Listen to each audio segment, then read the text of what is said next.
My name is Carmen Grant. I'm 28 years old, and tonight I'm drinking red wine straight from the bottle alone for the first time in 3 years. Mason's voice still echoes in my head, that smug laugh of his. You'll never replace me, Carmen. I'm irreplaceable. I used to laugh it off. I thought it was just a joke, part of his confident charm. But now, sitting in the quiet of our my apartment, those words taste different. Arrogant. Poisoned. A prophecy he made to keep me small. 3 years. That's how long I let him live rent-free in my heart and almost rent-free in my home. Mason was 2 years younger than me, 26, and worked in marketing for a flashy startup. Always in pressed shirts, always too busy networking, and somehow always surrounded by female coworkers he swore were just friends. I worked in IT support, not glamorous, but stable. While I fixed broken systems, he broke promises. We split the rent 60-40. My 60. His idea. He said it was fair since I earned a little more, but groceries, streaming, utilities, all separate. He wanted to keep things modern. I didn't realize modern meant emotionally unavailable with Wi-Fi access. He was charming, sure. The kind of charming that makes you doubt yourself when things start to feel off. The kind that wraps manipulation in laughter. When he talked, people leaned in. When I talked, he checked his phone. Still, I told myself he loved me. I believed it because I needed to, until the night I stopped pretending. It started small. Mason became secretive with his phone, angled it away, took calls in the bathroom, said they were work emergencies. He'd come home smelling like a mix of cologne and someone else's perfume. Not always obvious, just enough to make my stomach turn. But I wasn't going to be the paranoid girlfriend. I wasn't going to snoop. At least that's what I told myself until his laptop made the choice for me. It was 3 weeks ago. He'd gone to pick up dinner, left his laptop open on the counter. A notification popped up. A Facebook message from someone named Tessa. Can't wait to see you again, handsome. My chest went cold. My hands shook. I stared at the glowing preview for a full minute before I moved. I know I shouldn't have looked, but I did. What I found wasn't a one-time flirt. It was a full-blown emotional affair, months of messages. He told her I was comfortable but boring, that I lacked drive, that he was stuck. He called me safe. She told him she couldn't wait for him to finally make a decision. They joked about office lunches turning into accidental dinners. She sent him a selfie, once nothing scandalous, just intimate. The kind of photo you send when you want someone to think of you later. And the worst part, he told her the same things he used to tell me, word for word. I scrolled until I couldn't breathe. Then I took screenshots, every message, every heart emoji, every "you deserve better." But I didn't confront him. Not yet. Instead, I started quietly preparing. Over the next few weeks, I packed boxes of my things under the guise of spring cleaning. I opened a new bank account. I made sure the lease and utilities were in my name. It was strange how calm I felt, like watching a movie I'd already seen before, just waiting for the scene to play out. When he walked in the door later that night, smiling, holding takeout, I smiled back. He kissed me on the cheek and said, "What would you do without me?" I remember whispering under my breath, "I guess we'll find out." He didn't even notice. That night, while he laughed at some show, I looked at him. Really looked at him. The same man who'd once memorized my coffee order now couldn't remember my favorite book. The man who used to hold me like I was something fragile now held his phone tighter than he ever held me. I thought about Tessa, the way she probably laughed at his jokes, how she must have believed every compliment he gave her. I wasn't angry at her, not yet. I was angry at myself for ignoring the cracks just because I liked the view. Over the next few days, Mason's behavior got stranger. He was always on edge, defensive about nothing. When I asked if something was wrong, he snapped, "Why do you always have to make everything about you?" The irony was enough to make me laugh. But I waited. I wanted him to show me who he really was before I ended it. And he did. He started blaming me for things I couldn't control, his stress at work, his exhaustion, his missed promotion. He said he needed space, but didn't move out. He said I didn't inspire him anymore. Inspire him. I paid the bills, listened to his rants, supported his ambitions.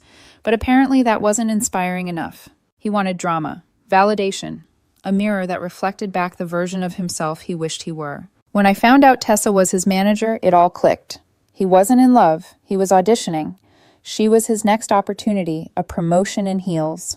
That night, I took one last look at him sleeping on the couch after a fight.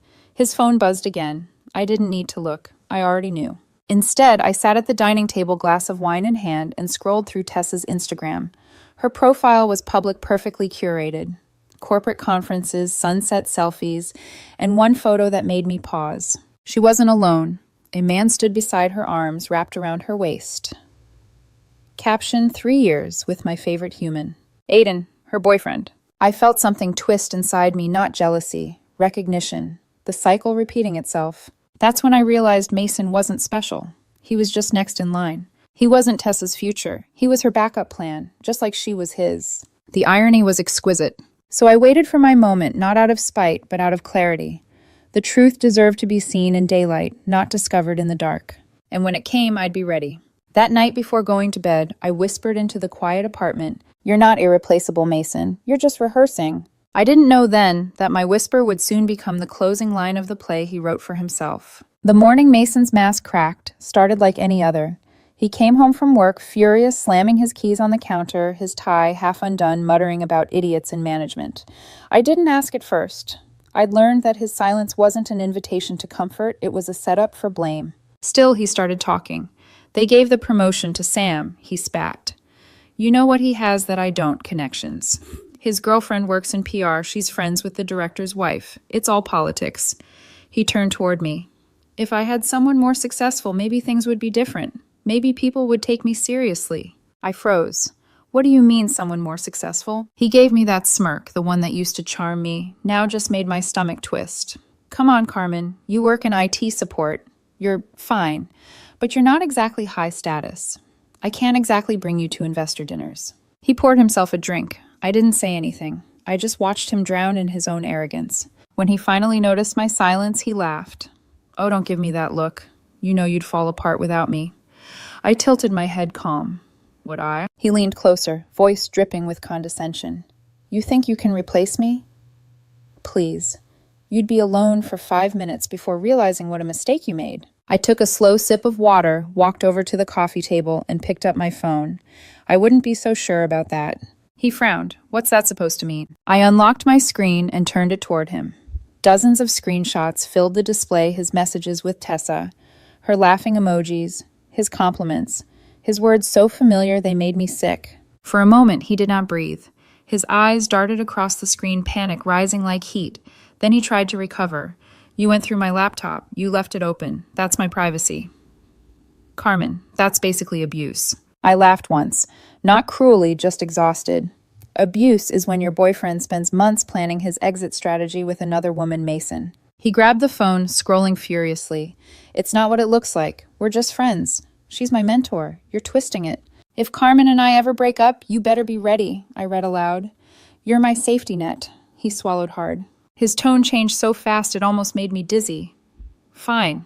Yes, I talked to her. So what? It wasn't physical. Everyone flirts sometimes. You're overreacting. I stood still, feeling my heartbeat settle. It's not about flirting. It's about loyalty, respect, the things you promised me, but gave to her instead. He shook his head, voice rising. You're ridiculous. I was venting. She understands me. You don't. You never push yourself. You're boring. I smiled small sharp. That's funny. He narrowed his eyes. What's funny? I took back my phone, scrolled once, and opened another screen. Because your mentor, Tessa, she already has someone who pushes her. Then I turned the screen again. There she was, Tessa, in a sunlit photo, wrapped in the arms of a tall man with kind eyes. Caption: 3 years with my favorite human, Aiden. Mason blinked. Who the hell is that her boyfriend? The one she's been with the entire time she's been calling you handsome. He stared, mouth opening and closing like a man trying to find oxygen. She told me she was single. Funny, I said softly. That's exactly what she told her boyfriend about you. For a second, the room went silent except for the hum of the refrigerator. Then he laughed a bitter, desperate sound. You think this means anything? You think you've won. You're pathetic. I don't want to win, Mason, I said. I just wanted to know the truth. He moved toward me. You ruined everything. You're the reason I can't trust anyone. I stepped back, steady. No, Mason. You ruined it when you decided being irreplaceable mattered more than being decent. He scoffed, shaking his head, but his hands trembled. You're going to regret this. I raised an eyebrow. Regret what? Losing someone who already left? That hit him. I could see it the way his jaw tensed, his breath caught. He looked around the apartment as if realizing it wasn't his anymore. He grabbed his jacket, muttering curses under his breath. At the door, he turned back.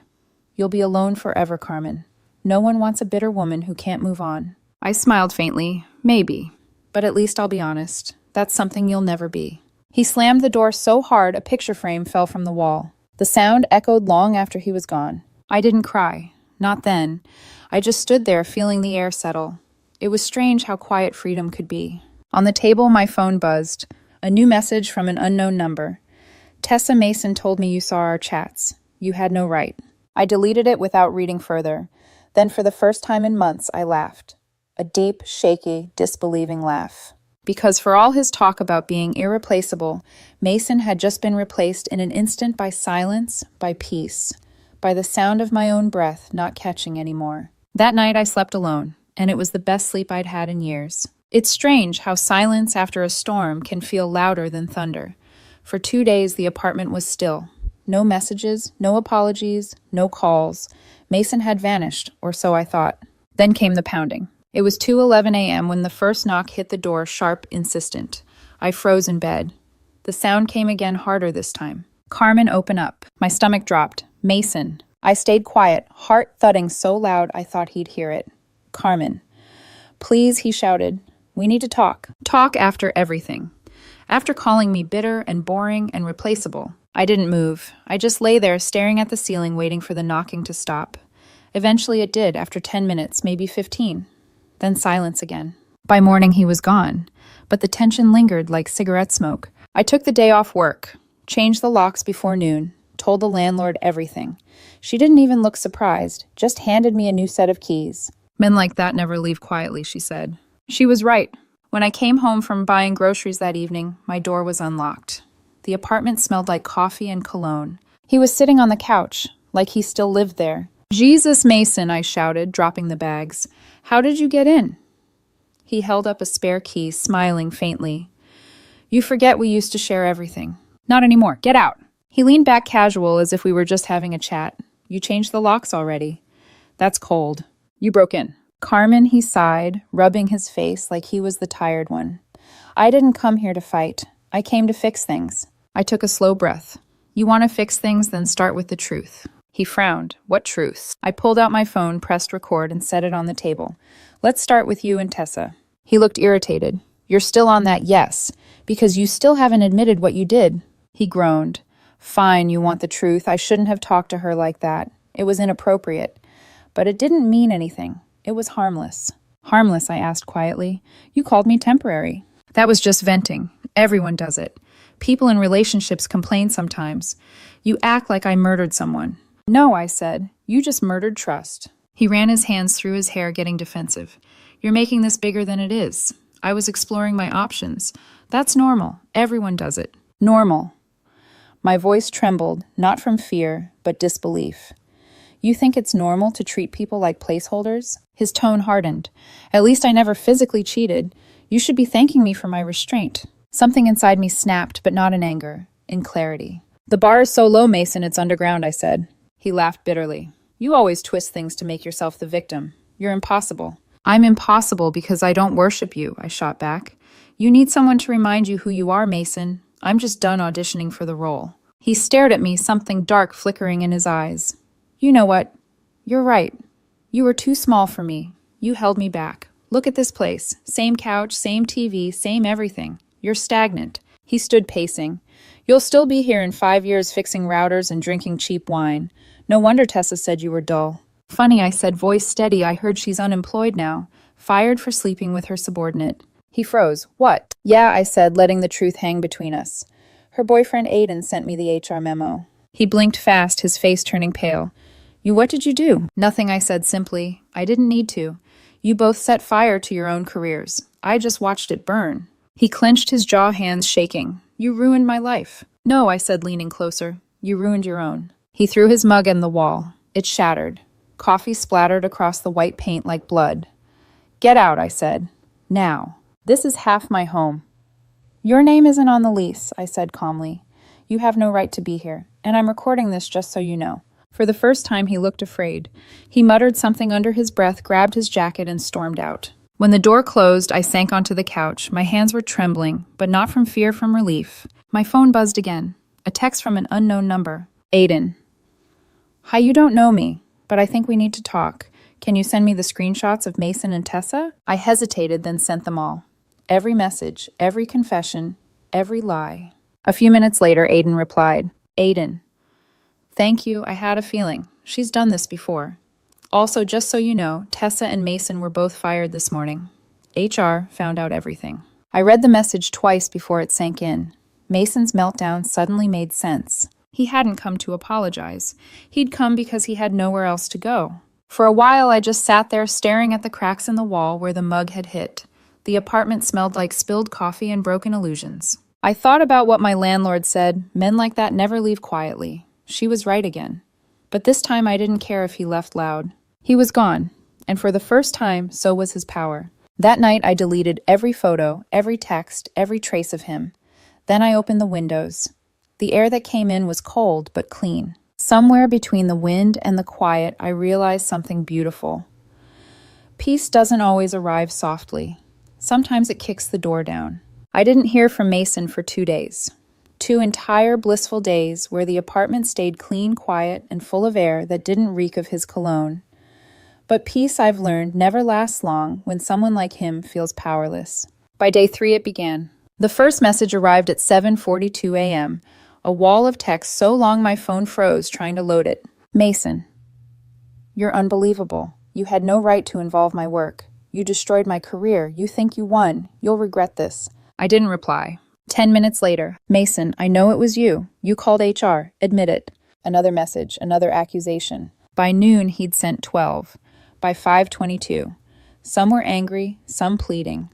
The pattern of a man desperate to rewrite his own downfall. I didn't block him, not yet. I needed the messages for proof. That evening, the emails started coming from unknown accounts, all suspiciously similar. Subject lines like, the truth about Carmen Grant and Hope. Your boss sees this. Inside were twisted stories, edited screenshots of our conversations, fake timestamps, and phrases pulled out of context to make me look manipulative, unstable, toxic. He was trying to destroy me before I could tell anyone else what he'd done. But here's the thing about truth, it doesn't panic, it waits. The next morning, my boss Amanda called me into her office. Carmen, she said carefully, someone sent the company an email about you. I thought you should see it. There it was. The same lies, the same edited screenshots. But Amanda wasn't fooled. She glanced up at me. Do you have your side of this? Yes, I said, opening my folder. Screenshots, timestamps, HR confirmations, even the audio recording from when Mason broke in. When I finished explaining, she exhaled. Then don't worry, we'll handle it. Just document everything. I walked out shaking, not from fear, but from adrenaline. I'd expected to lose something that day. Instead, I'd gained my credibility back. That night, my phone buzzed again. This time, a message from Diana Mason's sister. Diana, hey, I know you don't owe me anything, but can we talk? I hesitated, then agreed. We met the next morning at a small cafe halfway between our apartments. Diana looked nothing like her brother. Softer eyes, steadier presence. She didn't even bother pretending she was there to defend him. I just want to understand what happened, she said. So I told her, everything. The emotional affair, the arrogance, the job loss, the hate campaign. I even showed her the messages. She sighed deeply, stirring her coffee. That tracks, she said finally. He's always been like that. Our parents spoiled him rotten, made him believe the world owed him admiration. He doesn't know how to exist without being adored. Adoration isn't love, I said. No, she replied. But Mason doesn't know the difference. Her phone buzzed. She looked down and grimaced. He's still spiraling. Keeps saying you and some guy named Aiden are plotting against him. I froze. He mentioned Aiden. Yeah. Said you two ruined his life. That he's going to make you both pay. I took a slow breath. Aiden's the boyfriend of the woman Mason cheated with. He's not my friend. He's just another casualty. Diana nodded, her face tight with concern. Watch your back. Okay, Mason doesn't handle humiliation well. Humiliation. That was the right word. Mason wasn't grieving the loss of me. He was grieving the loss of control. Later that night, I got another message, this time from Aiden. Aiden. Just wanted to let you know Tessa tried to reach out to Mason again. He ignored her. Then she showed up at our old office, demanding her job back. Security had to escort her out. She's unraveling. I stared at the message for a long time. Two people who thought they were playing everyone else now losing everything together. It should have made me feel vindicated. It didn't. All I felt was tired. Because I finally understood something. People like Mason and Tessa don't love partners, they collect them. They build pedestals, then resent anyone who refuses to stay there. But pedestals crack. Eventually, they always do. The following week, Mason's online campaign escalated. A new Instagram account appeared. Add Carmen Truths. Its profile photo, a blurred picture of me from my own posts. The bio read, exposing the woman who ruined 2 lives. He'd posted 3 times before I could report it. Edited texts, cropped photos, fake confessions. Each one more absurd than the last. By the time Instagram removed it, a few of my coworkers had already seen it. My mother had seen it. Even my landlord had.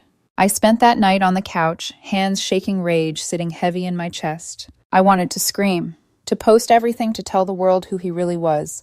But then I remembered the night he threw the mug at the wall. His rage had looked a lot like this, and I refused to become him. Instead, I forwarded everything to HR, my lawyer friend, and Amanda. Then I blocked his number. All of them. For the first time in months, my phone went silent again. I stood in the middle of the apartment, surrounded by the echo of that silence. And then I realized it wasn't emptiness. It was peace, returning hesitant but steady like light through a cracked door. Still a part of me knew it wasn't over. Mason was too proud to let go without one last act of revenge. And I was right. 2 mornings later, I woke to a text from Aiden. Aiden, you're not going to believe this. Attached was a screenshot. Mason had joined a dating app. His bio read, recently escaped a toxic relationship. Looking for women who know my worth. No lazy partners, no liars. I'm a catch, and I know it. I stared at it, his same recycled charm, his same recycled lies, but the photo stopped me cold. He'd used my pictures. The restaurant I'd chosen for our anniversary. The vacation I'd paid for. He had cropped me out, but left my reflection in the wine glass half visible. Even when erasing me, he couldn't help but leave traces. I sent Aiden a single message. Let him keep the fantasy, that's all he has left. He replied with a laugh emoji. For what it's worth, he said he matched with my cousin. She's going to take him to the same restaurant where he got fired. Poetic. Karma doesn't always arrive with lightning, it sometimes books a dinner reservation. And for the first time in a long time, I laughed. Not out of spite, out of relief. Because Mason could keep his games, his lies, his endless rehearsals. I was done performing. The night Mason's so-called date happened, I stayed home with a glass of wine, the windows open, the city's hum floating in. I didn't need to be there to imagine it. I could see it in my head, Mason sitting at a candlelit table in the same restaurant where his world had started crumbling months earlier. Maybe he wore that blue shirt he always said made him look executive. Maybe he rehearsed lines in his head, the same lines he'd fed me once upon a time. But I knew what he didn't, no one was coming. Aiden texted me an hour later. Aiden, she didn't show. He's sitting alone. Ordered wine, keeps checking his watch. It's almost sad. Almost. I smiled. Not out of vengeance, but irony. Mason had built his entire identity around being desired, irreplaceable. And now he was sitting at a table no one wanted to join. Poetic symmetry. That night I didn't toast to revenge. I toasted to closure. The next morning my phone lit up again. This time not with Mason's chaos, but with possibility. A new message from Amanda, my manager. Amanda, we're restructuring IT leadership. You've handled the Mason situation with grace. How would you feel about a promotion? I stared at the message until it blurred. A promotion. Not because I demanded it, not because I fought for sympathy, but because I stayed steady. For once my value wasn't being compared to anyone else's. I accepted. That afternoon, I moved Mason's last few boxes, the ones he'd abandoned, to the trash. Among the clutter were small relics, a cracked phone charger, a half-empty cologne bottle, a photo of us from the early days. We were smiling, his arm tight around me, like ownership. I stared at it for a long moment, then dropped it in the bin. Some things don't deserve altars. Later that week, Mason tried one last trick. An email, different address this time. The subject line, you can't rewrite the truth. It was short. Mason, everyone thinks you're perfect now. You're not. You ruined me. You'll always be the woman who made me lose everything. I typed a single sentence in reply. Carmen, no Mason. You lost everything when you made everyone else disposable. Then I hit send and blocked him again. I didn't need to see his answer. I already knew it. Denial, deflection, maybe self-pity. But this story wasn't his to narrate anymore. Because the truth is, everyone does rewrite. We rewrite memories. We rewrite ourselves. The difference is why. Mason rewrote to erase guilt. I rewrote to reclaim peace. 2 weeks passed. The quiet began to feel natural, almost sacred. I started redecorating the apartment not for aesthetic, but for liberation. I painted the walls a warm sage green, replaced the old couch with something soft and golden. Light pooled in places that used to be shadows. Friends came over and said, "It feels different here." I smiled. It is. One night, I found an old notebook from the months I'd lived with Mason. Inside were little notes I'd written to myself, lists of things to fix, things to do better, things to become. I'd titled it, "How to Keep Him Happy." I tore out every page and fed them into a small fire in the sink. The paper curled and blackened until the words no longer existed.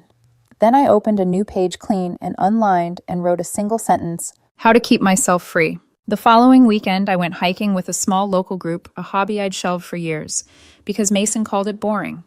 Out there, surrounded by trees and air that didn't taste like arguments, I realized something profound.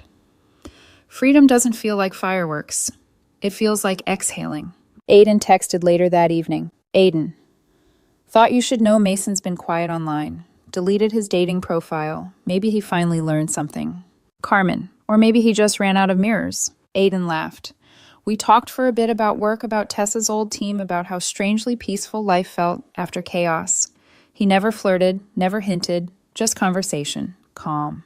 And for once that was enough. Mason had always said I'd never find someone like him. He was right, because I never wanted to. The last remnant of him was a plant he'd brought home, a tall, brittle thing that had always leaned toward the window.